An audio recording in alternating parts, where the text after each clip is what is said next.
Hello everyone, welcome to another very exciting module of your advanced analytics course. This is module number 21, and in this module we shall be talking about data warehouse, data lakes. Till now I'm sure you have heard this, you have heard these words and understand this concept at least to some extent, and the importance of these data repositories, why it is very, very important. What we need to understand is that the companies, they collect data from a variety of sources, and every data has its own challenges associated with it in terms of the quality. Quality is the main thing. And if we talk about with the context of big data, then the speed which data is coming, the size of the data, the volume of the data, all these things matter a lot. It's very, very important. So when we are getting data from maybe 10, 20, 50 different sources, practically I have seen industries like telecom, in industries like manufacturing, banking, there can be easily 50 different data sources or 50 plus data sources which a data warehouse can accommodate. In earlier days, like 10, 15, 20 years back, when there were big names like Teradata, when they came to industry, and we learned that they can store millions and millions of, rather billions of data records, in one particular data repository, and that data can be arranged in a way that, different business functions can, get benefit of that data, and then they can do multiple things.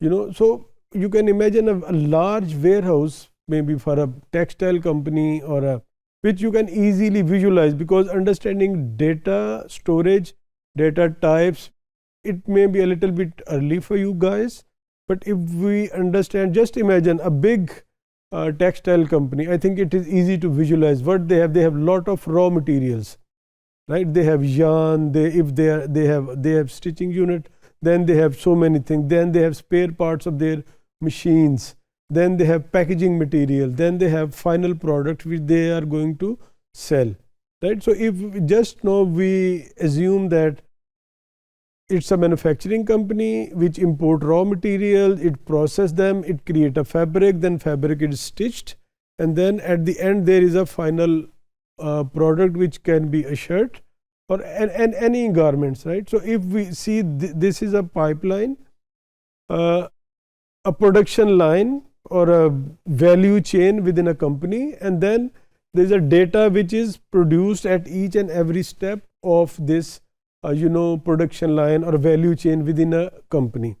So all this data, imagine there is a company which has, and in textile 15-20,000 employees.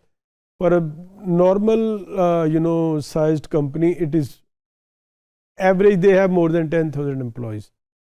So all that data, for all these different systems, so they have like so many suppliers, they are getting data from their suppliers about the raw materials, or then they are getting customer orders.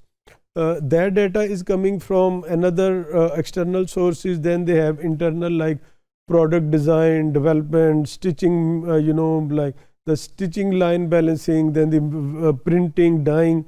So there are, you can imagine quality assurance systems, compliance systems, and especially in the countries which are, very big in manufacturing, they have customers from like North America, from Western Europe, and they have their own compliance requirements, right? So everything, when we look at a composite industry like textile, everything comes together, and then imagine all that data which is from internal and external data sources has to be stored in one repository, because operational data is different, that every system like ERP system, MRP system, your quality assurance system, your procurement system, they are all producing data, but that is not good for analytics, because ERP system or CRM systems, point of sale systems, your plant maintenance systems, they are not designed for reports or analytics. So they provide you some basic analytics which we call embedded analytics or augmented analytics, but for proper analysis or the future planning, diving down to the information, to the root cause analysis and stuff, you need a special data repository. That's why we call it data warehouse. So data warehouse designing, similarly data lake or lake house, these are different concepts, but as I earlier mentioned, everything is specially designed to store data, and then it will depend what type of data we are having, in what format we have to store it. Suppose for a data warehouse, all the data is stored in SQL, but in data lake, the data can be stored in SQL, data can be stored in Hadoop file system, data can be stored in NoSQL. So all that is basically part of the design. When you design a data warehouse or a data lake house or a data lake, you know exactly what type of data you are having, what type of budget is available. That is again very, very important.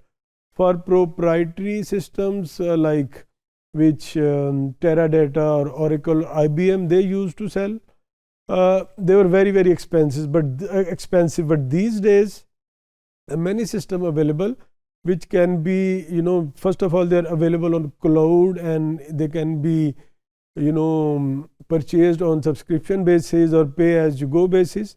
But anyways, here we are talking about understanding data warehouse, what type of challenges we can face while building a data warehouse. So as I mentioned, so this is the main difference. Fundamental similarity is they all store data. A data warehouse, it stores only SQL type data, like different databases like Oracle or IBM Netezza or Microsoft SQL Server or any of other. But when we are talking about a data lake, it can be storing data like in Hadoop file system, in NoSQL like MongoDB, Cassandra, and there are some other, like even you can save or store your data in binary or any other format. It will depend what are your business requirements, what type of cost is involved, and for how long you retain the data. Because data retention, as the business grows, the size of the data, like it is going now to terabyte is these days something very, very, I would say, the cost is very low and you can store a lot of data, but the total data is like maybe you need hundreds of terabytes of storage capacity to store your data. So just to conclude this topic, we have to understand that which industry you are working for, what type of data sources you have, what are your data retention policies, your strategies, and what type of reports or what are your expectations from the data stored in the system. So based on all these parameters, you can design your data warehouse or data repository to make sure that all your investment and the expectations of the business people, they are met. Thank you.